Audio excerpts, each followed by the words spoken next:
I'm Christof Spieler, very happy to be here at TransitCon and talking today about the species of bus rapid transit. So I've already kicked off some fun arguments in Twitter on this one, but fundamentally, this is not here for those arguments. I actually want to see if we can have a discussion about what we can do to make bus better and how to think about that. So we're in a time where there's been quite a lot of different, very interesting projects of building various kinds of BRT across the United States. And I've ridden many of them and have found many of them to be quite good transit. But when I see the writing about these, they're almost invariably framed in terms of rail. This is like a subway, only cheaper. And I find it's much more useful to consider BRT as a way to improve local bus than as a cheaper version of rail. And there are many different ways to improve local bus. Not all of them are BRT, but all of them can be useful. So much of what we call BRT in the United States is actually commonplace in other countries. We should aspire to apply those ideas across entire networks. Optimized stop spacing, proof of payment, all-door boarding, bus lanes, stops with shelters, frequent service. That is what the bus experience ought to be in a lot of places.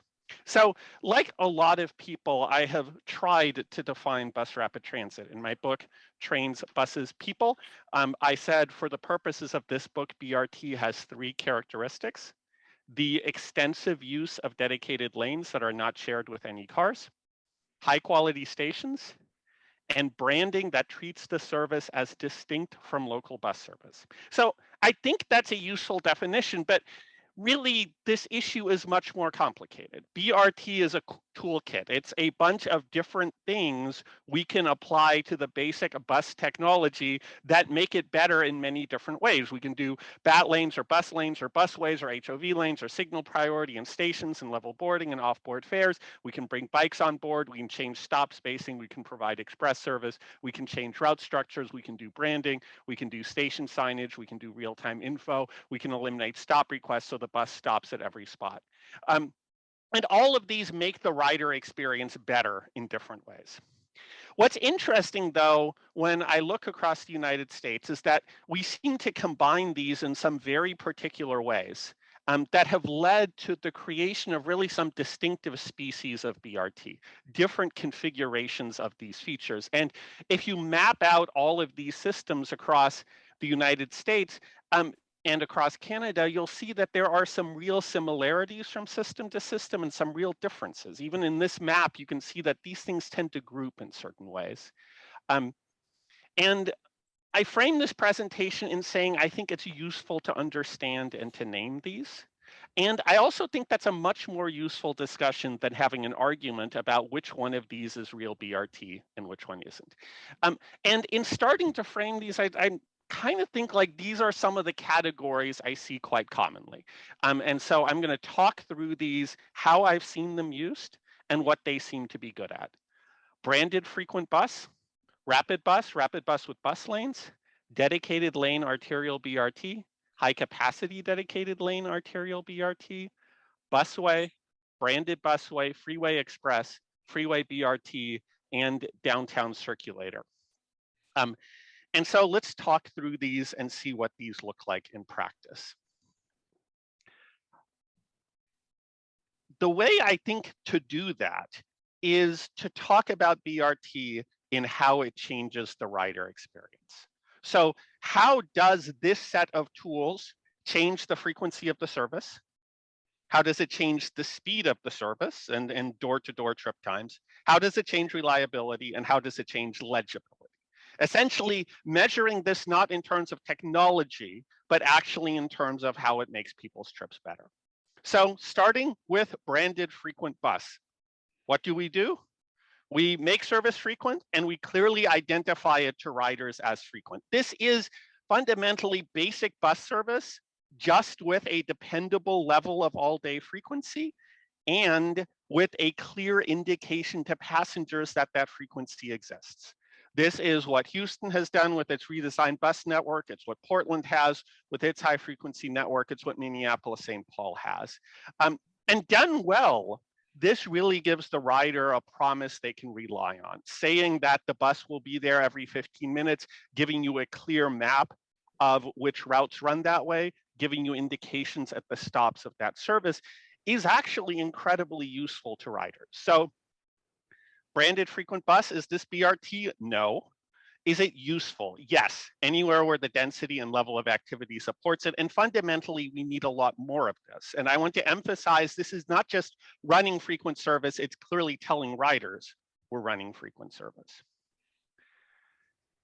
Next step, rapid bus. Frequent service, you reduce the number of stops, which means we're starting to deal with speed here, and you give it a clear identity, simple routes, and great passenger information. It can actually work quite well. Seattle on Rapid Ride 2016, 64,000 trips a day. And that kind of ridership driven by frequency, branding, and the speed increase you get only by limiting the number of stops. So this is a tool which can actually do a lot of good, and it can be a very good first step in smaller cities. Here's Kansas City, for example. And we know it can increase ridership. The A line in the Twin Cities, simply making transit more legible can absolutely increase ridership. And some of those networks, Select Bus in New York, you can see what they're doing with Brio and El Paso and Max in Kansas City. Is this BRT? No, it's not. Sometimes we call this BRT, but I would argue that without the dedicated lanes, it's not where we're getting to next. But is it useful? Yes, especially long arterial corridors with distinct nodes of activity. And this can also be a really useful first step if we're planning more things later. Next, rapid bus with bus lanes. Add to everything we just talked about. Curbside bus lanes are curbside, so they're still shared with turns and cars pulling into parking and delivery spots. But so basically build on that. And even these kind of imperfect dedicated curb lanes can really help a lot in congested areas. Is this BRT? Probably still not quite. Is it useful? Yes. And it's especially useful where you have congestion, which actually applies to a lot of the same corridors where rapid bus would be useful. Those dedicated lanes can make an awful lot of difference. Next, dedicated lane arterial BRT. Where the truly dedicated lanes, center running bus lanes so that you avoid having the kind of conflicts that you deal with at the curb. Same kind of limited stops, clear identity, simple route, great passenger information. This is a lot of the projects we here referred to as BRT in cities like Eugene, in cities like Cleveland, and cities like Indianapolis. This is significantly better service than curbside lanes. It can be done quickly. Indianapolis managed to implement the red line quite quickly, but with more expensive reconstruction, these kind of projects can also really transform the entire feel of a street, make it much more pedestrian friendly. But as you do that, you can also end up creeping into very complex and very expensive projects. Very small cities, this can be a really relevant transit mode as sort of the main spine of a small city transit system, but it can also be very relevant in larger cities, acting more like a kind of feeder service like Montreal is doing, feeding into its metro lines. Is this BRT? Yes. Is it useful? Definitely, especially as spines of high frequency networks along dense walkable corridors with multiple activity centers or as feeders. But this is the case where we need to make sure we've got our capacity right, because in some of these corridors, the added capacity that rail adds would actually be quite useful. Next, high capacity dedicated lane arterial BRT. Note the words high capacity in front. If we really want to push a lot of buses through a surface street, we can, but you're going to need an awful lot of space to do it. When we look at South American BRT systems, we're often looking at systems that take 5 lanes or more of space in the street. If you have that space, you can get really high capacity. If you don't have that space, this mode really is not relevant to you. So relevant in a very particular condition, wide partially grade separated streets with a branching route structure. where that serves trips better than transfers to rail. Busways. Now, instead of getting speed and reliability through lanes on a street, we're getting it through a partially grade separated off-street busway. Systems like Pittsburgh, systems like Miami at the south end of the Metro Rail system, almost always built in active or abandoned rail right-of-way. And where these seem to work particularly well is places where such a right-of-way goes close to places where lots of people want to go, but doesn't go to them, which means that routes branching out from the busway can be a lot more effective than simply running a single route along that busway. So those are the strongest busway applications where you have this kind of open busway concept where you branch out and serve a lot more area than the busway itself serves, and therefore benefit a much larger footprint. Now, if you do open busways, though, it does mean you have to think about how you adapt these to using standard buses, things like in LA, where the buses literally have to change sides of the station because they have doors on only one side. These things can have very high capacity, but that capacity is dependent on grade separation. As soon as you add in intersections, that capacity goes down, and that capacity is also dependent on building very large stations. Is it BRT? Borderline, depends on how much it's branded. Is it useful? Yes, especially where a significant section of existing right-of-way exists, but doesn't reach major destinations. Branded busway, take the same thing, but give it a much clearer identity as a system. Things like the Orange Line in Los Angeles or Hartford. So that basically upgrading non-branded busways with branding, better stations, more regular, reliable all-day service. Sometimes treated as self-contained lines, like the Orange Line in LA, which has only Orange Line buses in it. But also something you can share with a non-branded express service, like they do on CT Fast Track in Hartford. Is it BRT? Yes. Is it useful? Yes, where a significant section of existing right-of-way exists. And another existing right-of-way solution, Freeway Express. Limited stops, express service, high speeds, using HOV lanes. These can work incredibly well. Houston carries more people than any modern commuter rail startup except LA, 30% downtown transit mode share. Houston has this, Seattle has built out quite a system like this, which is slowly replacing with light rail. But done cheap, this can be quite a bad passenger experience. This is not a great place to wait for a bus. And so the best applications are ones that actually get designed into the freeway. Is it BRT? No, if you don't have the kind of frequency and branding, probably not. Is it useful? It's a really good way to provide park and ride service to the suburbs. But if we want to do better, freeway BRT, frequent service, and give it a clear identity, simple route, great passenger information. That kind of branding really changes the kind of service we can operate. This is Orange Line in Minneapolis, the newest application of this. But fundamentally, you're still dealing with the problem that a freeway is a great place to go fast, but it's a horrible place to be a transit rider. That means we need to design stations to deal with that. And often we need to actually leave the freeway to serve places. Kind of projects tend to depend a lot on local connections. So those local connections to local transit service really have to work. And the perfect application here is really centers of density at both ends with not much in between, like the Velociraptor in Colorado, which literally runs through empty rural spaces between two cities on both ends. This is a perfect application for this kind of freeway express service. The big advantage, obviously, you can do this where freeways already exist. Projects like the Orange Line in Minneapolis, Silver Line in Los Angeles, and in Denver, the express route up to Boulder. Is it useful? Yes, there are quite a few suburban rail lines, I would argue, where this would have actually been a better application than building a brand new rail line out to a place like that. And finally, Downtowncirculator, frequent service, bus lanes, branding great passenger information, but applied for very short trips within a downtown center. Orlando has this, probably one of the less known BRT projects in the United States, and it's been around for a while. And the Denver Mall Circulator is a really great example of this. You need really high frequency for this to work, which is often one of the pitfalls of circulators. But the limitation here is that the best circulators are usually actually parts of much longer routes.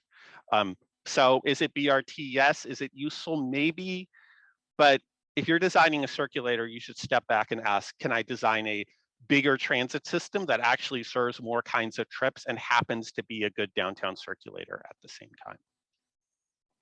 So those are the species, and I would love to hear in the chat or in discussion afterwards if you think I missed any, but I think it's incredibly useful to actually think about it this way and realize that these are very different services, and that in many cases the differences between these are actually much greater than the differences between rubber tires or steel rails. That a commuter express freeway service in Houston is very much like that commuter train in Minneapolis. That downtown circulator bus in Orlando is very much like that streetcar in Memphis. That light rail line running down a street in Houston is very much like that BRT running down a street in Cleveland. And the differences between the different trains here are far greater than the differences between those trains and the buses I show next to them. The differences between these typologies are actually more significant than the differences between modes. And this is why I say that I think 90% of our rail versus BRT debate is simplistic and fundamentally pointless, because what we actually ought to be focusing on is how we serve the rider, not what technology we use. There are some advantages that rail has over BRT, which especially show up in high ridership corridors, higher capacity in the same space. At high capacity, lower operating costs, better level boarding, smoother rides, some opportunities for urban design, and obviously in the case of commuter rail, you can share tracks with freight. And I think it's important to note that contrary to what is sometimes claimed, for the same level of service, BRT isn't necessarily much cheaper than rail. It's generally cheaper, but it's not like a quarter of the cost in most cases. But BRT can also have advantages over rail other than construction costs. You can operate as an open busway. You can combine express and local service more easily. You can use existing operating facilities if you already have them. You can build in segments. And in some cases, you can build a lot more quickly. All of these things are going to be very differently relevant in different cities. And the fundamental challenges are the same for both. The challenges of political support, focusing on the most important corridors, really getting into the centers of activity, integration with the rest of the network, and running all-day service. For example, BRT creep is a real problem. The idea that we plan a BRT line and over time we bargain away bit by bit our dedicated lanes. But I would argue that something very similar happens to rail lines, where what we do is bit by bit we bargain away the important parts of the alignment and we move it onto a less controversial but less useful alignment, or we shorten the line. And in the end, this kind of dumbing down is a political problem, not a technological problem. And as anybody who works in Indianapolis can attest, doing transit well is always politically difficult. Picking a different mode does not get us out of that problem. And so I say we should always focus first on what corridors we serve, what service we want to provide, and what the customer experience is, which is why it really bothers me to see alternatives analysis which start by defining alternatives simply in terms of modes. What we ought to be doing is talking about typologies, talking about what kind of service we want to provide, how we want to connect, how it should fit into a system. These lines here could all be BRT projects, but they are very different projects. And if BRT is the right technology, I'd say we should not approach it as a compromise. We should approach it as a way of making riders' lives better. And every one of these is a different way of doing that. So with that, I'm looking forward to a little bit of discussion. The maps you see are pulled from the book, Trains, Buses, People, an Opinionated Atlas of US Transit, covering 57 metro areas. And the bottom line here, as always, is rather than focusing all our time about talking about trains versus buses, we should talk about people. And with that, I'm happy to answer some questions.